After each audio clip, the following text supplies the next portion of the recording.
In days long past, there existed an occult and arcane art known as black magic, a potent magic of pure destructive force born forth by a sorceress of unparalleled power. Those who learned to wield this instrument of ruin came to be called black mages, out of both fear and respect for their gift. The art of black magic is extremely simple in its goals, to cause destruction as well as to completely and utterly obliterate one's foes. In this, black magic as a school is unmatched by any of the other forms of combat seen across the realm. Most easily spotted by their large pointy hats, long robes and staves with elaborate designs, if you happen to come across a practitioner of these forbidden arts, you'd had best hope that they are on your side, or a person that has mastered the arcane arts of the black type is a force to be reckoned with, a walking, breathing weapon of mass destruction by all accounts.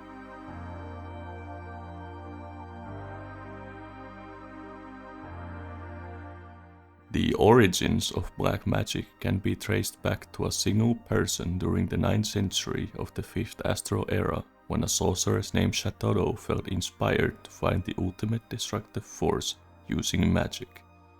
But this was problematic, as the only known way to cast magic back then was through the utilization of one's own ether. The ability to do so can be seen as a boon, but it is also the very same thing that greatly limits one's ability to weave magics, since it made it so that your own body would be the limitation of what you can do, and pushing your limits too much could have devastating consequences. Shatoro, however, not satisfied with these limitations, insisted on pushing the destructive power of magic to its very limits. What she ended up learning was a new technique which allowed her to draw upon the ether all around her as the fount of her magic. How she came to learn this skill remains lost to time, but this discovery was a monumental breakthrough in the development of arcane arts, as this new form of spellcasting, later to be called black magic, was incredibly devastating in its power, as you could heighten the potency of your spells far beyond the limitations that you would have been rooted to if you were to simply use your own limited reserves of ether. This new monumental form of spellcasting then became the cornerstone for the development and growth of the nation of Mug, which could now achieve a powerful presence within the Eorzean landscape. They could now even go toe to toe with the most influential city-state at the time, Amdapor. This breakthrough naturally meant that many nations would sooner or later follow suit and find their own ways to manipulate ether in new and exciting ways, and so the realm would flourish using many different arcane arts. People would soon forget the shackles of the 4th Astral Era, or the scientific applications of the 3rd, and instead just focus on doing more and more incredible things through magic alone. And so, this era gained its nickname of being the Age of Enlightenment. But black magic wasn't the only thing the Maki civilization had up its sleeve. Void magics, the ability to summon wretched ether-starved beings from the destroyed 13th shard into the source, was an aspect that defined Muk as much, if not more so, than black magic. Despite being their own distinct things, these two arcane arts would sometimes walk hand in hand. For example, the ever-iconic hats that the black mages are fond of using is in fact a relic of Muk, meant to shield one's vision from the accursed gaze of which many voidsent are possessed. The hysteria was so great that some would even apply a blindfold over one eye. Even though the pointy hat is the single most iconic thing that can be spotted on most black mages, their attire is best conceived of as full-body arcane arsenal, and each piece a tool to help them wreak destruction. The intricate patterns on the back of their robes augment any number of magics, while the mystical adornments on the front, far from being mere baubles, draw in ether from the surrounding environments that they may bend it to their will. This is of course all topped off by their weapon of choice, a staff or a rod. Even though the early Thaumaturge weapons were of very crude design, usually just a bone brand or a metallic scepter affixed to a crystal, the staves used by the Maki had way more fancy designs at times, though at base they still functioned pretty much the same, with the exceptions of weapons such as the Stardust Rod that used fragments of a fallen star, which the Maki dubbed as Magicite, that would greatly enhance the user's power levels. The Gem of Shatodo is the final important item that any Black Mage should possess, since it contains the knowledge left behind by the legendary Archmage herself. The combination of black magics and void magics are perhaps very fitting to the appearance of the Maki nation, as they are written up in history to be very much the aggressors that perpetuated the War of the Magi during this era. As we all know, this folly eventually led to the end of an age, though their knowledge would not be forgotten. Some Maki mages of course survived the calamity, and they would impart knowledge of a lot of things arcane to what would eventually turn into the city-state of Ul'dah. The priests of the Order of Nautal then cultivated and passed on much knowledge of the arcane, particularly those who work at the Arzained Ossuary. The Arzained Ossuary is responsible for performing funerary rites, and it is through the destructive Deomers employed to prepare the dead that its priests perfected the art of thaumaturgy. And so, thaumaturgy was born from the techniques related to funerary rites: freezing blizzards to hold corruption, raging fires to cleanse the corpse, and bolts of lightning to expel the sins of mortal life. As they have discovered that these magics have a great effect on the living, the ossuary has come to serve as the thaumaturgist guild, where magi are trained and new arcane arts are born. It is common knowledge that the foundation for these magics was laid in the long-sundered city of Belladia, the eldritch roots of which can be further traced back to the ancient civilization of Mak. Thaumaturgy is, in essence, a much more tempered version of black magic. The spells are similar in a sense that thaumaturgists too make heavy use of fire, blizzard and thunder spells to cause a lot of damage, and the idea of having umbral and astral casting phases so that you don't end up causing any harm to your body. The main difference is that thaumaturgy relies on the user's own ether reserves to cast and does not use either from the surrounding environment. Thaumaturgy is also heavily regulated, allowing only a select few practitioners who are under strict limits to what they can do. This was done so that they would not repeat the mistakes from the past.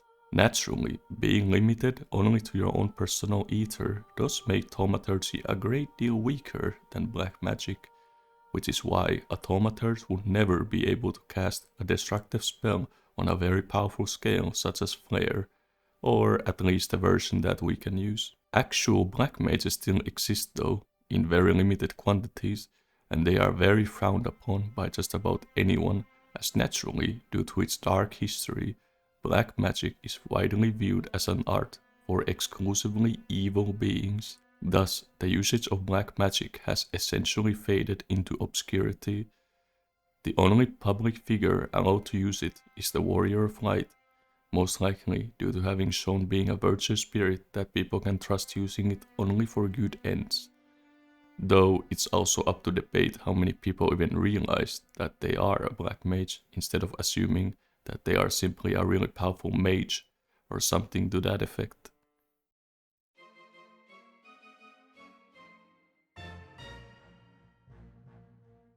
Born in Mak around the year 800 of the 5th Astral Era, Shatodo was the legendary archmage that was the founding mother of modern black magic, which she happened to discover during her goal towards finding the ultimate destructive power in the universe.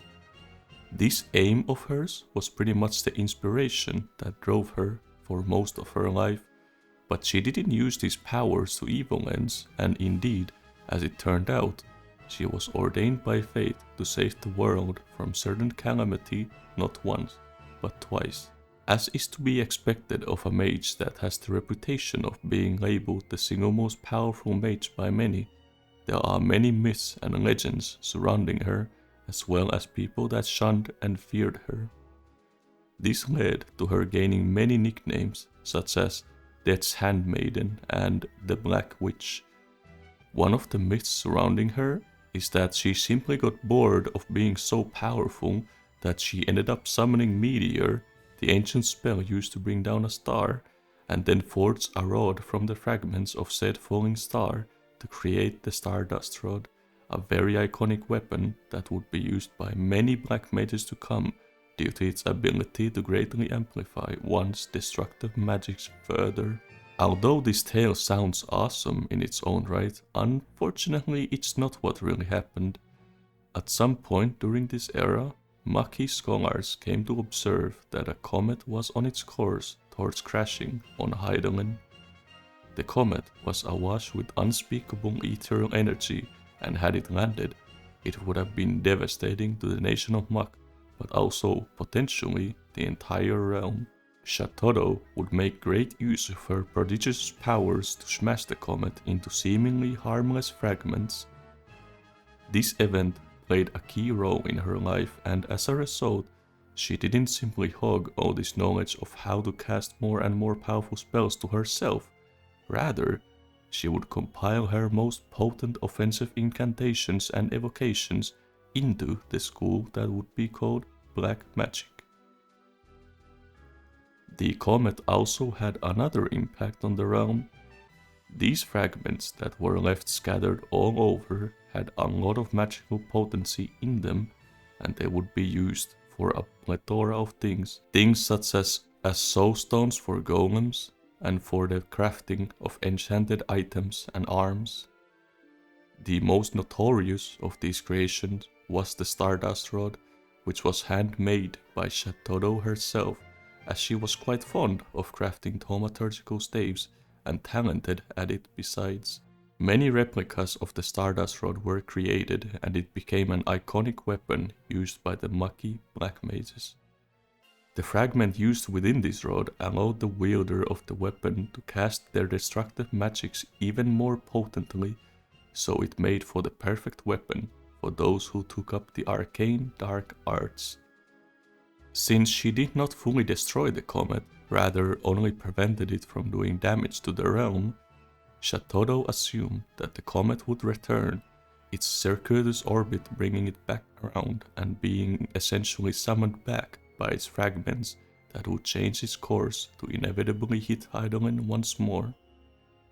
And so, before passing away at the age of 75, she created a memory of herself that she tied into a goblet, then created a prophecy that would have the best users of black magic seek her out 23 centuries later, which was her approximation for when the comet would strike again.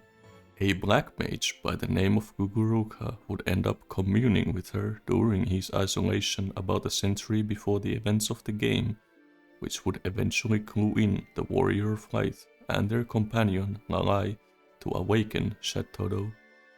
It was also during this time that Shatodo would learn what transpired with her countrymen. The senseless destruction caused by her descendants greatly upset her, which would no doubt fill anyone with guilt, given that she was the one to impart the knowledge on how to use these powers. But she copes with this by stating that a tool is only as good or evil as the one who wields it. She was then awakened by the Warrior of Light 23 centuries later, after which Shatodo swore to do just as she had promised, save the world from a fate most dire.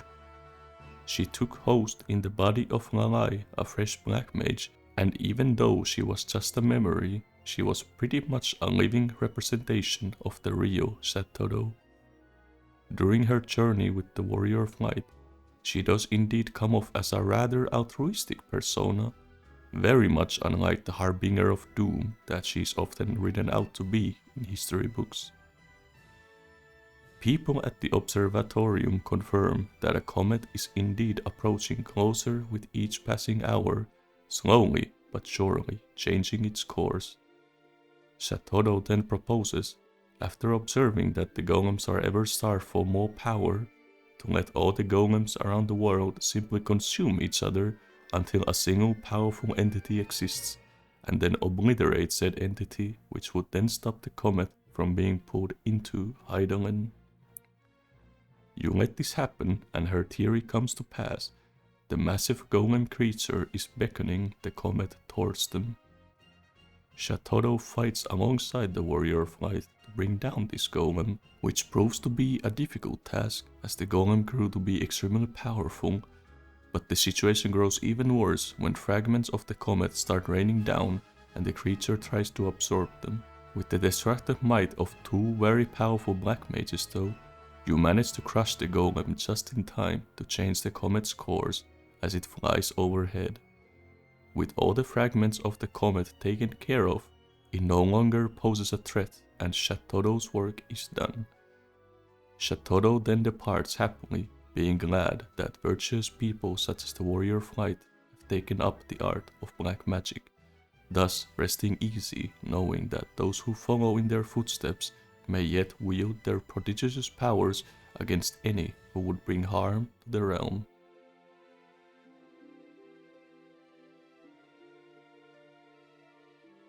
A priestess of the Order of Natal, she learned of black magic from the legendary mage Kukuruka Tataruka. His vast knowledge of divine myth and ancient thaumaturgy ignited in her a burning curiosity, a ravenous flame that demanded to be fed. She became obsessed with discovering more about the history and teachings of Mak. She eventually came to develop a mindset that, despite the fact that black magic was created for the sole purpose of destruction, that it can be used for good nonetheless.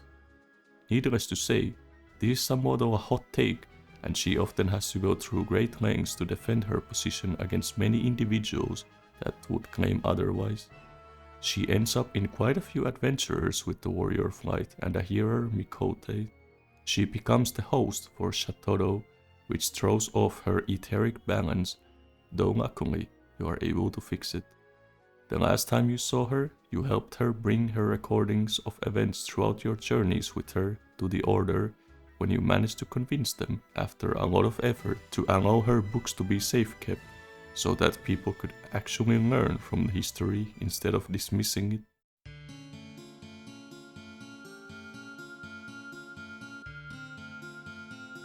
Kukuruka was the one who put the events of the Black Mage job quests in motion. His story was also constructed in a way that fully makes sense only after finishing the story of the Stormblood job quests. So here's me combining the events from A Realm Reborn and Stormblood to piece together a more coherent story. He was a very successful thaumaturge, but his thirst for arcane knowledge led to him wanting to find out about this forbidden art called black magic. This kinda went nowhere though, until he came across 3 beastmen who shared his obsession with black magic. Together, they were able to piece together broken secrets in the form of 2 tomes that, when read in tandem, piece together a message of prophecy. Heir to the dark arts, speak these words unto Naut's reflection, that memories long forgotten may stir anew. Kukuruka thought that this ritual would serve to revive black magic as an art, so the 4 of them set out to perform the ritual. During the ritual, Kukuruka wanted to try something cool, but unfortunately rolled a nat 1 on the Arcana check, which resulted in his friends turning into this monstrosity called Barbatos. After this, he basically had himself locked away because he saw himself as too dangerous for those around him. Though the ritual was a failure and he was doing it for misinterpreted reasons, it still worked somewhat. You see, the actual purpose of the ritual was to summon the memory of Shatoro so that she could prevent a calamitous event. What I find quite amusing in this is that in the very same place that they performed the ritual, this was even alluded to in the writing on the big ass goblet, so if they hadn't overlooked the obvious, this whole misunderstanding wouldn't have even happened. I just find it funny because we as people do this all the time, so seeing them in stories gives me a good chuckle. In any case, during the ritual he was able to form a weak connection to Shatoro's memories and was able to commune with her through meditation, and so he meditated for 100 years until he could finally find a successor, a true black mage, not just to undo the dark deeds he had done himself, but to also eventually finish the ritual and bring back Shatodo. This of course refers to the Warrior of Light. In the end, he did manage to do exactly that. He personally trained Lalai, who became the host for Shatodo. He also brought together the descendants of the 3 beastmen that he originally befriended, who were invaluable to preventing the calamitous event. And finally, he set the Warrior of Light on the path towards becoming a black mage, who would then become the successor that Shatodo was looking for. So yes, he did fulfill the prophecy, it's just that it happened over the course of over 100 years and after a lot of painful events. That's what makes him a bit tragic. His entire purpose in life was basically just to set up others to do the heroic deeds, and he would die before any of it even came into fruition.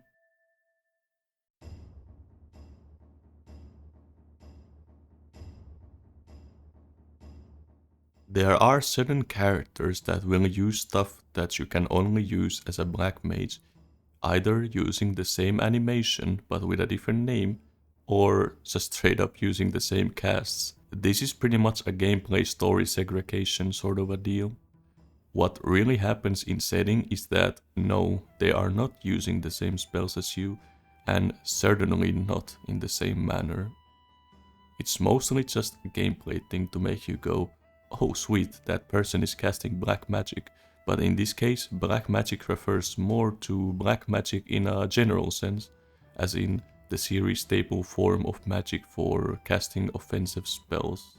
Strictly speaking, a person would only be a black mage, the title, if they have the Gem of Shatodo and they have used that particular school of magic to become a disciple. If this sounds a bit silly, it's because this isn't 100% defined in game. We kinda just have to apply some common sense to figure it out. For example, Sadhu casts some really potent spells that are similar to our black magic. In setting, this isn't too surprising as the way thaumaturgy is used is hardly any different in Ottered, and even their weaponry is basically the same as in Eorzea. Nilbert is from the first, but he casts Ronkan's versions of black magic. This actually makes a lot of sense. We know that the Ronkans can cast potent magic as demonstrated by some of the guardians within the Kitane Ravon or the S-rank in Raktika, spells such as Tartarian Quake or Tartarian Flare. Similar to how people of the 5th Astral Era came to discover the highly efficient table of glyphs that the Elegants had come up with to utilize geometries in spellcasting in things like stone carvings, wall paintings, layouts of ancient temple ruins, etc. It's very much possible that there was similar spellcasting techniques left behind by the Ronkans to be uncovered. An interesting thing to note about Nilbert though, he is capable of using void magics. I just find this pretty cool, since he's pretty similar to a Maki mage in that sense, despite being from a completely different world. Ustola also uses spells that are differently named, her of the 7th Scion spells.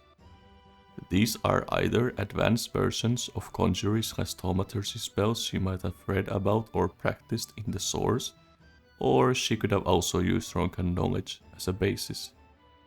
Grahatia is a bit of a special case, as in, we have zero idea. They are probably just some thaumaturge spells he picked up from the Crystal Tower using elegant knowledge, or maybe Ronkan inspired as well. Nevertheless, I want to emphasize again that they aren't actual black mages.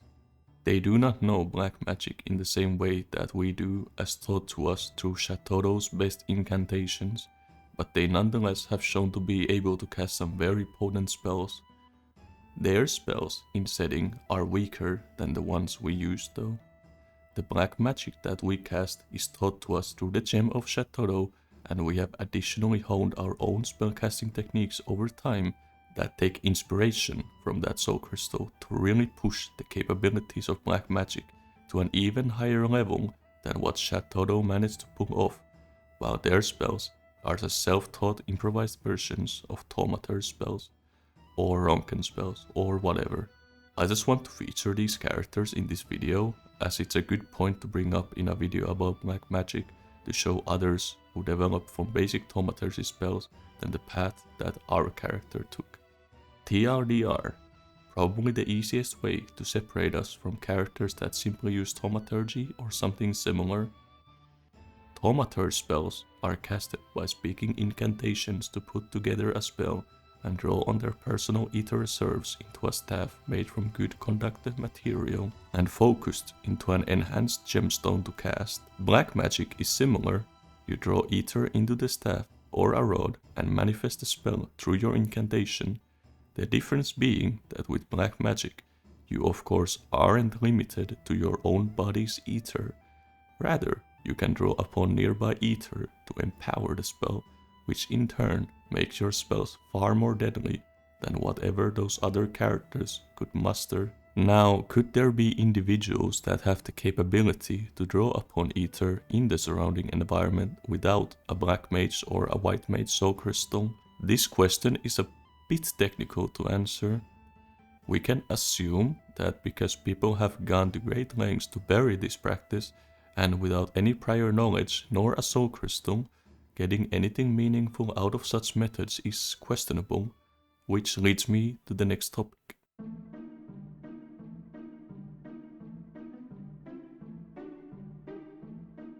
Alright, so I want to bring up my own theory to the table here, that the ability to use the planet's ether to feel powerful spells is probably a trait that we knew innately before the Sundering, but just as with creation magic, we forgot how to do it when we became fragmented. Think of it as an innate trait within all of us that simply needs to be unlocked. Then an Ashian, Emet-Selk or whomever, unlocked this power within Shatodo all those ages ago to start the chain of events that led to the calamity. You could then learn this ability very simply through the soul crystal that Shatodo created, the Gem of Shatodo. Then the Amdapori probably managed to get their hands on one of these and use the ability to develop white magic, and thus their own soul crystal. This would explain not just how Shatodo came to learn the ability all of a sudden when even the elegants didn't know of such a spellcasting method, and also why you don't see any rogue schools of magics being developed that use these methods. Because being able to use surrounding ether to enhance spells is something that your ordinary person either simply cannot do or can only do a very limited extent without the knowledge gained from the Gem of Shatodo. What led me to come up with this theory is the way the Gem of Shatodo is described by Guguruka and using the info we learned from the 5.0 MSQ. I was an ambitious mage in my youth, insatiable in my thirst for knowledge of the arcane.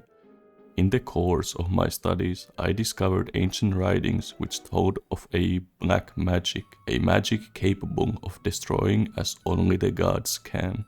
It was innocent at first, until it wasn't, but then questions began to arise in my mind that demanded answers.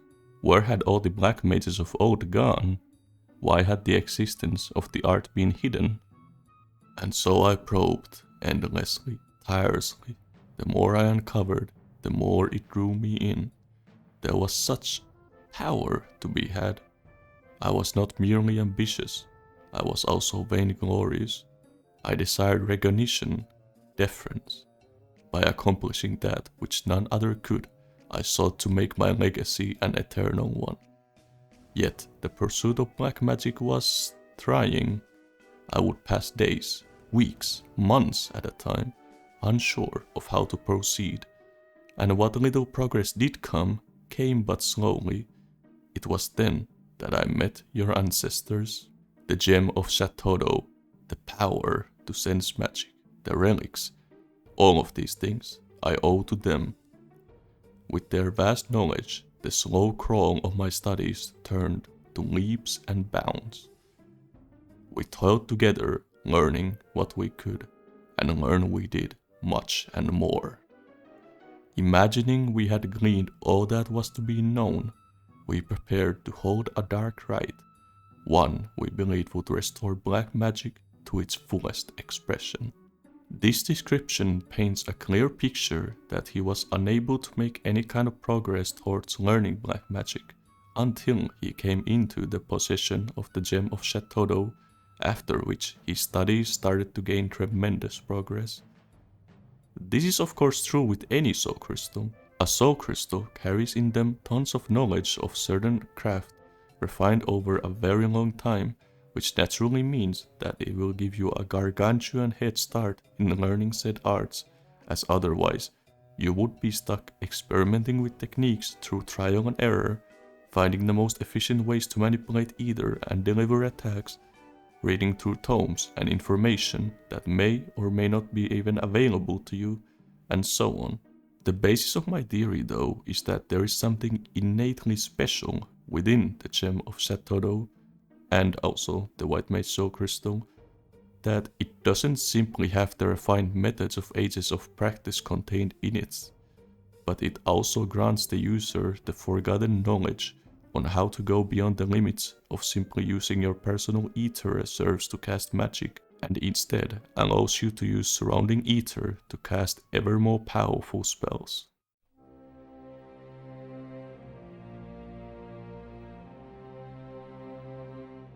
I have heard the expression before that BLM is not very ideal to roleplay as, due to their destructive and quote-unquote evil nature, not to mention the fact that they are very frowned upon by the entire world. But I'd like to provide a counter-argument to this. I think Black Mage is perfectly fine as an image for your playable character. Yes, there will be people in setting that think you are a horrible individual, and people will grow to both fear and respect you in equal value, but this in itself can be a powerful theme for a character. Consider a character like Theodore from Final Fantasy IV. He was very much someone who always sought out to get more and more powerful, but he wasn't an evil person. In fact, he was very much a good man. It was mainly just that he was very bad at casting any form of restorative or supportive magic, to the point that he could not even cast a simple cure spell, so he instead decided he's better off focusing on being able to cast more powerful and destructive spells as a way to fight against any threats to him or those close to him. This of course did end up backfiring him when his father died in his arms due to his ineptitude to heal. Something to this effect is an excellent way to incorporate black magic into your character's story, as not everyone has the natural inclination to heal others, or people just feel that gaining more power makes them better able to protect those closest to them. There's of course many angles to choose, I'm just pointing out one example. Also keep in mind that this is a very common thing that happens in real life. A person buying a gun or learning martial arts rarely does so with the intent of harming others. They do it to protect themselves and those close to them. To continue what I said earlier, that people in setting will despise you as well as fear and respect you, this too is something that can be really strong if instead of denying that idea, you embrace it. What better way to portray an altruistic character like the Warrior of Light than have them take up the arts that is known to be the embodiment of absolute destruction, but never using it for selfish gains, instead only ever using it to accomplish noble deeds. Thus, you can give the lie to these notions through your actions. If you want to RP as a character that carries very destructive power, keep in mind that Black Mage is the strongest class, not just in gameplay but also in setting. Doing the most damage out of all jobs is meant to precisely emphasize this point. And you want to play around with the idea of this great power being a burden or a temptation or something to that effect, then I think representing your Warrior of Light as a Black Mage might be a good call for you, as there's definitely a lot of cool ways to bring this out in your character. Maybe you lost a loved one because you were too weak to protect them. Or you tried a healing profession like conjuring, but found your skills lacking and hardly developing. Perhaps there is a side to you that always dances on the edge between wanting to use your power for malicious intents versus helping others, and this temptation is a big part of your character, or you simply deem yourself the best person to carry this burden and make sure this power doesn't fall into the wrong hands, or all of the above. I could keep tossing out ideas here, but I think you get where I'm getting at. I'm saying that you shouldn't dismiss the option of representing your character as a black mage simply because herder lore says black mage evil, because quite frankly that is a bunch of bullcrap, as not only are the black mage shop quests very much thematically contradicting this notion, but also they wouldn't add an option for you to play as an evil character, given the way the warrior flight is represented in-game. If you feel like it fits your character and their story, then go for it and embrace the themes that come with it. And the memes. Nothing is more important than embracing the memes that come with your main class of choice, of course. Alternatively, you can always go with the route of simply identifying yourself as a thaumaturge. You can just reflavor your high-end spells to fit, or you can simply assume that you are very secretive about being a black mage. I personally prefer the option to embrace being a black mage instead of denying it, but hey, whatever works for you, though keep in mind that there might be quests that contradict this, such as the level 80 black mage quest, where you are directly addressed as a practitioner of black magic. Anyways, that's all I got for you this time. I hope this video was helpful in getting some more insight into black mage as a class in Final Fantasy XIV. As I mentioned a few videos ago, I will be doing a similar type of a video on white mages, scholars and red mages. Plus, if people enjoy this kind of content, I'd be happy to create videos on other jobs later down the line, as there's definitely a lot of interesting lore to be found with many of the jobs within FF14. Goodbye until then.